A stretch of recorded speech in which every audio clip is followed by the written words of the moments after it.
Greetings, Goddess, Body, Mind, Spirit community. This is your Goddess Guru, Tyra Omilade, here to share a word of inspiration with you on your path to self-realization and self-mastery. Today is October 24th, 2018. This is crazy. It seems like I just did the reading where the moon was in Cancer in like December, I think, or close to January. And here we are in October of 2018. Wow. We are in the full moon phase. I would like to say to everybody, hey, Scorpio. Scorpio season. Because I'm a Scorpio rising. So all things Scorpio, not just the sun. What we have, 4 planets in Scorpio. Hante. We're in Scorpio season for real. So happy birthday to all the Scorpios. Happy New Year to all the Scorpio risings. If you have Scorpionic energy, that means you have planets in Scorpio. This is your time. This is your time. So we have a lot going on with this full moon. The full moon is happening in Taurus. It's not exactly at the moment of the full moon. I just looked at the position. The moon is actually still in Aries, but it's getting ready to go into, so sometime today, I guess it'll go full on into Taurus conjunct, which means is right there. As soon as it hits Taurus, it's right there at the same degree as Uranus, which is the planet of unexpected events, freedom, liberation, innovation, and also the ability to really channel, to be able to channel things that other people have yet to conceive of. This would be the energy of Aquarius. I think Uranus is also a higher octave of the planet Mars. And so the astrologers who I listen to are saying that this is really going to be a very interesting new moon. So if you're feeling like you have something, some innovative thoughts, something that is going to bring progress to your life, this is a good time for you, maybe not to take action on it, but definitely begin to make some plans on taking action, making plans to take action on whatever this progressive thought is that you have, moving yourself ahead. This is what Uranus can do for us. It can help us to move ahead, get ahead, typically though through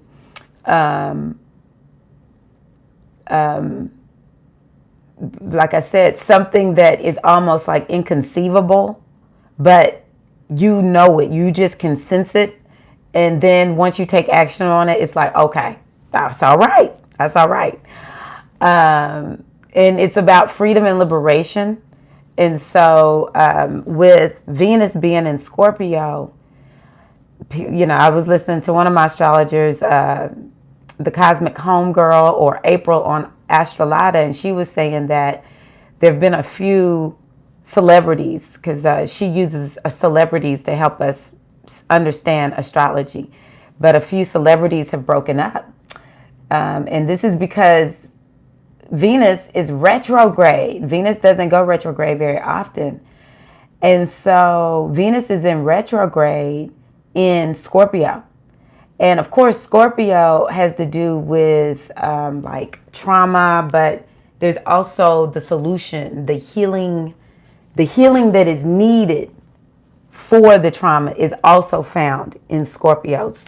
And also Scorpio is like where you go down deep into the muck and mire of a thing. So like where all the mess is, you can find that in Scorpio. And so with the sun being in Scorpio and Mercury and Jupiter and Venus, which is retrograde, it's causing us to go deep into our psyche.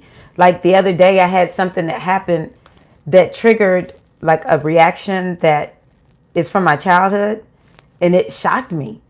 It really and truly shocked me because I'm thinking I'm good. I've done all that healing.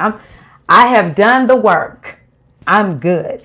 Well, that thing got triggered in me, and so I had like a reaction that I would have when I was a kid, and I was like, I did not know that was still in me. Wow.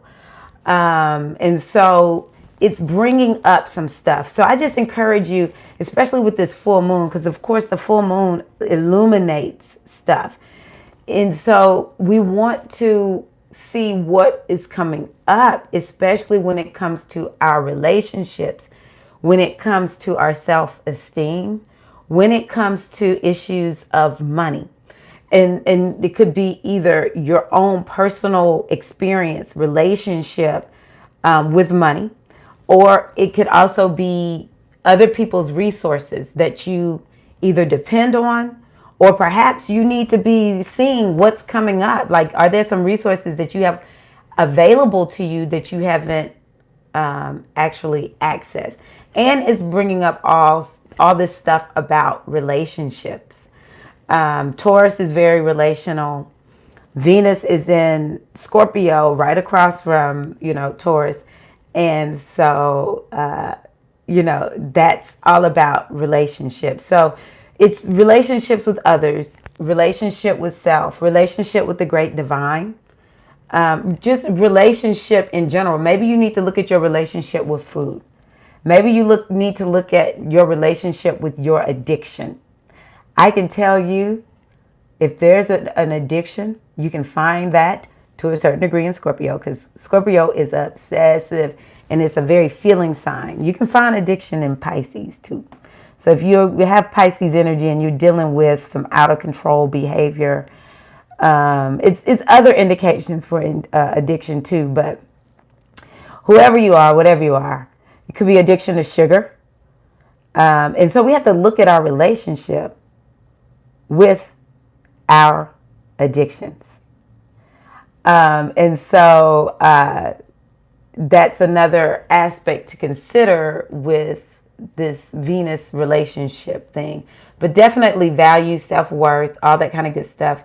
As well as the other thing I wanted to mention is like Uranus and Taurus is really, it really should be causing us to start thinking about food and our relationship with food and how we're very disconnected from food. I find it fascinating that people are like really jumping on this.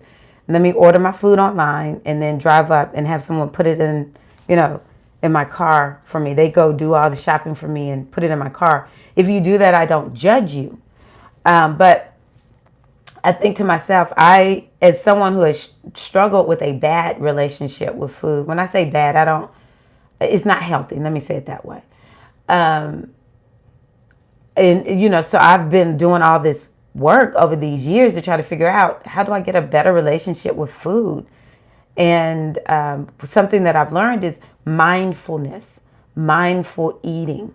And I'm really beginning to grasp that thanks to relationship with food. It's changing how I look at food. It's just changing, like, my mind is totally rewired, because when you go for a long period of time without eating, you have to find another way to cope. So if half my day I'm not eating, then I have to find a different way to cope. But that doesn't just get turned off once I'm in my eating phase. I just, don't feel the same way that I used to feel, all this emotional eating. And it's getting more mindful. It's just the way I see food and appreciate food is changing for the better. And so one of the things that I've heard people talk about is being able to take our food, cook our own food. It's so good to go pick it out, have all this healthy food, because Taurus is about nature. Have all this healthy food, cut it up, cook it. That's all about the mindfulness when it comes to food. And so many people are talking about Orisha. That's Orisha. Going to get all this natural healthy food. And Michael Beckwith says, eat something kissed by the sun every day. Every day we should eat food kissed by the sun. So getting all this sun-kissed food, cooking it, putting it on the stove, it does something to create this greater unity with nature. And I just feel that we are going to be called into a higher level of relationship. So kudos to everybody who has been doing this all along. Having the community gardens, having your own garden, shopping at the farmer's market, really promoting the value of whole foods and having a healthy nature-based relationship with food. Nature-based meaning I feel connected to earth by my relationship with this sun-kissed food. And I'm not saying that being a vegetarian is the only way to go. I'm just saying that we really need to eat. If we're going to eat meat and fish, let's go get the raw and cook it. That's all I'm saying. And so this is a time for us also to be looking at our food and our relationship with food and our relationship with food in nature.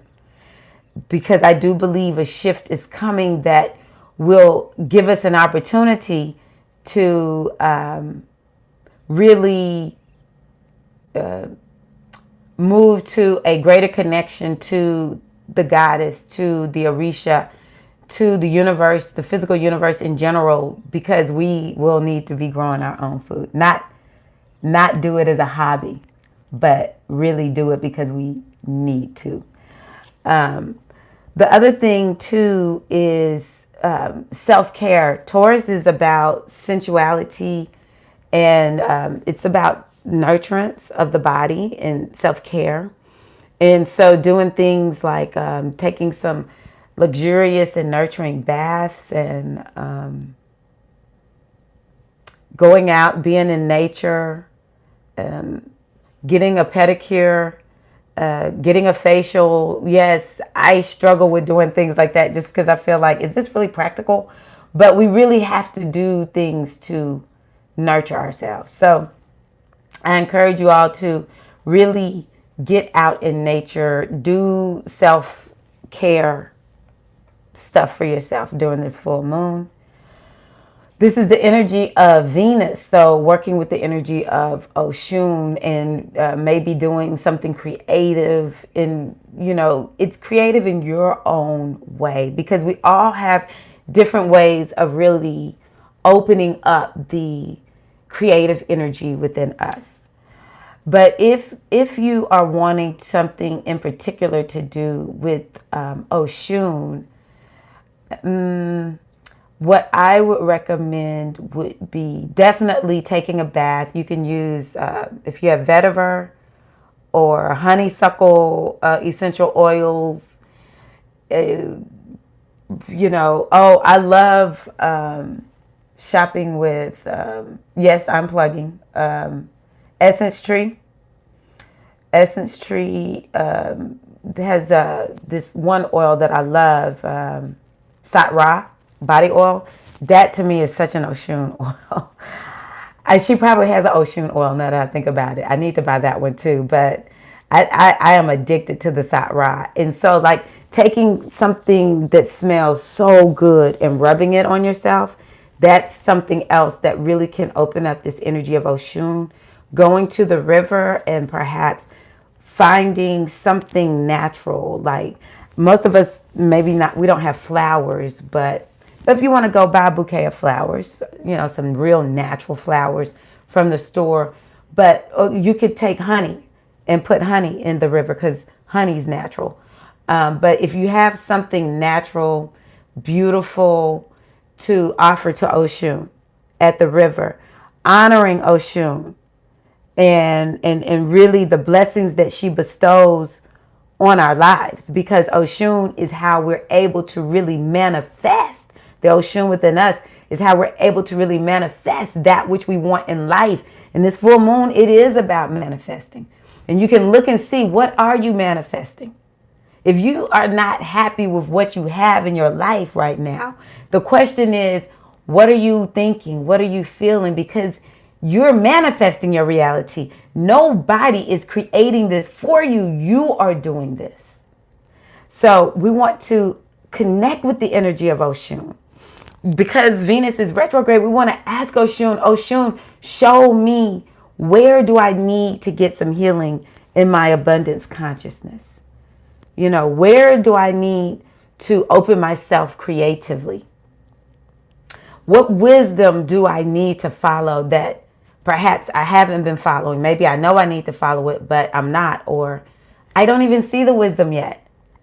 And so we can really call on Oshun to assist us in that regard. But definitely in this abundance consciousness, we ask for Oshun's healing in this in our abundance consciousness. The energy from the Metu that has spoken 2 times. I pulled 2 cards, both cards, Harakahuti negative. I want to put you on pause real quick.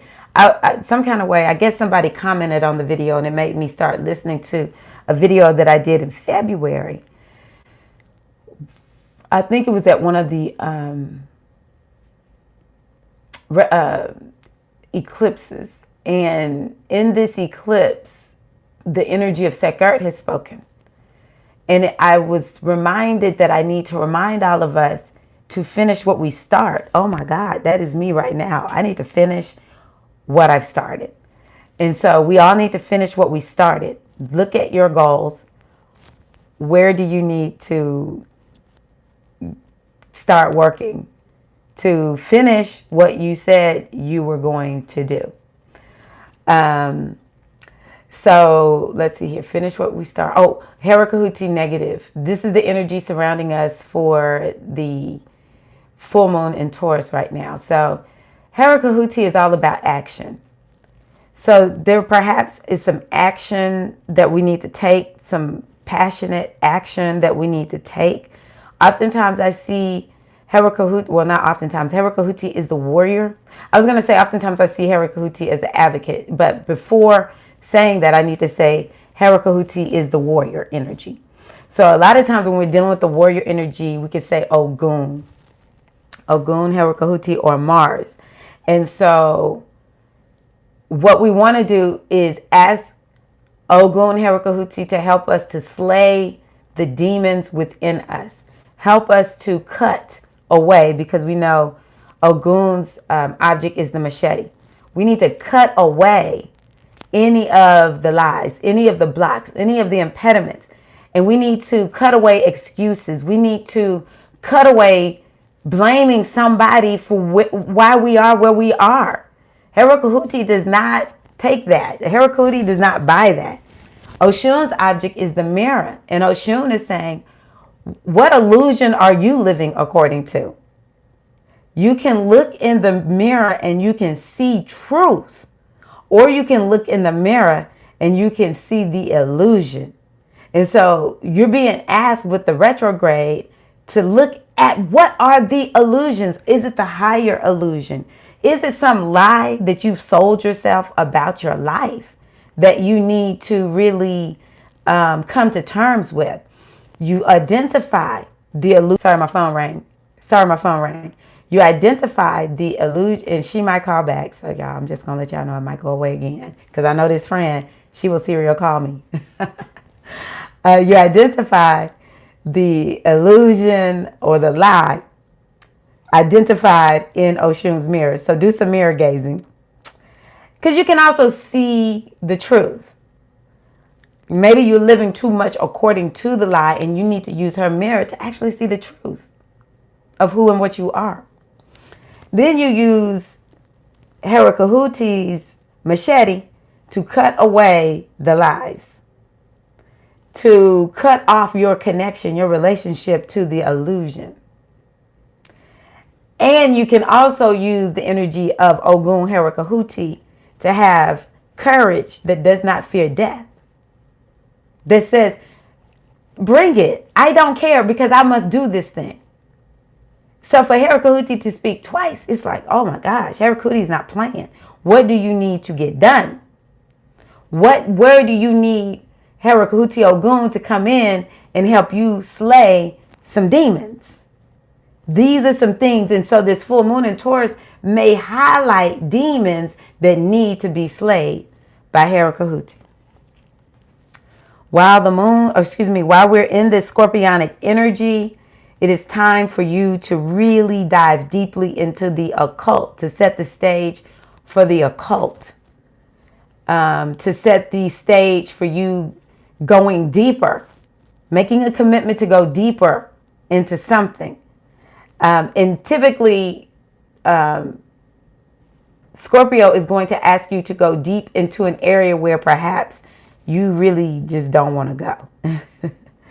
But Scorpio is the Phoenix rising. All right. Who wouldn't want to be the Phoenix rising? We hate the pain, but I tell you what, the Phoenix rising is where it's at. And Herakahuti will definitely assist you on Ogun. Mars will help you on that path to rising as a Phoenix. So, yeah. And the other thing to think about is, where is Mars in your chart? It's in Aquarius right now. So, if you don't know your chart, just think about that thing. You just keep thinking, I really need to get this done. I really need to do this. And it doesn't even have to be anything major. It may be regarding your health. It may be regarding home and family. So like for me, Mars has been in Aquarius, in and out of Aquarius for months. It went retrograde at the end of June. Okay. So it had been in Aquarius prior to that. And I know this because my son went off to the Coast Guard Academy. And I was like, of all the times for him to go to the Coast Guard Academy, Mars is retrograde. This is not going to be good. And it was hellacious. It was hellacious. But I mean, seriously, these topics of Aquarius, wherever Aquarius is, Mars has been addressing these for a good long while. So you can think of it that way if you don't know anything about astrology. Like that thing, like for me, it's been in my chart regarding really home and family. And so I tell you what, I've been feeling like I really need to change up some stuff about my house. So, that's not like earth shattering, but it's definitely something I need to do. And I need to do it for like opening myself up. So that's what I have for you all today. I hope that this is helpful to you. And I just really appreciate you all, and wishing you a great full moon. Avoid emotion. Try to avoid emotion right now. If you feel like you just want to go plumb off, just go take a bath, okay? If you can't go take a bath, go take a walk. If you can't take a walk, take some deep breaths. But by any means necessary, do not go off. And I will just tell y'all one last thing before I go. Y'all, this is not the time to start too much new stuff. Now, so, for instance, I just switched classes. I had to go from these private classes that I was teaching to getting a job at my local rec center, because I'm like burned out from teaching privately. It's a lot of work, and, I own the class and blah, blah, blah. So I knew a change was going to come a while ago, and it has come leading up to Venus retrograde, but I have accepted the position and everything during Venus retrograde. But this started before Venus retrograde. And so I would be a little more, I'm still like a little skeptical, but I would be even more skeptical if I just started the application process and interviewing and all that now. If this idea just really first came to me, I would do everything I could to try to hold off until the top of the year, because Venus is retrograde. Mercury is going to be going retrograde in a couple of weeks, I think. So it's just like not the best time to be starting new things. It's time to finish, going back to finish, just like what came to me. Wow, I didn't even connect the two until just right now. We want to go back and finish anything we haven't completed, or go back and make adjustments, fine tune, revise, revision. That's what we want to be doing now. If new ideas are coming up, we want to record them and begin to think about how can we get this underway. Sometimes we do have to start new things. Like this opportunity was not going to just be open at any given time because it's with Parks and Rec. So they don't just hire like that. I applied like a month or two ago easily. And so it was probably more than a month or two. But, you know, sometimes we do have to do what we have to do, you know. And so you just have to do some extra ritual work maybe to keep the intention, to keep the energy good, keep the energies of the planets and the Orisha working with you in that direction. Sometimes if you have to start something new, it's your time to start something new in a retrograde. But in general, we really want to be looking for real at starting new things around January. I mean, this really is a time to start new things around that time. So just to give y'all that heads up, Mercury retrograde is right around the corner. I do encourage you all to listen to the monthly videos with Astrolata. Yeah, if you look on YouTube, Astrolata, Astrolada. Because there's like some really good things happening using ancient astrology. I can't really explain it, but Lada goes through each one. So if you know your sun, moon, and ascendant, listen to those videos because you'll feel encouraged. Because right now, a lot of us are feeling like this stinks. But Lada has some good news about like a triple activation from 3 planets giving blessings. And she tells you how they will manifest in your life. So be sure to go and listen to those videos. All right. All right. Again, thank you. Love y'all. Take care. Peace.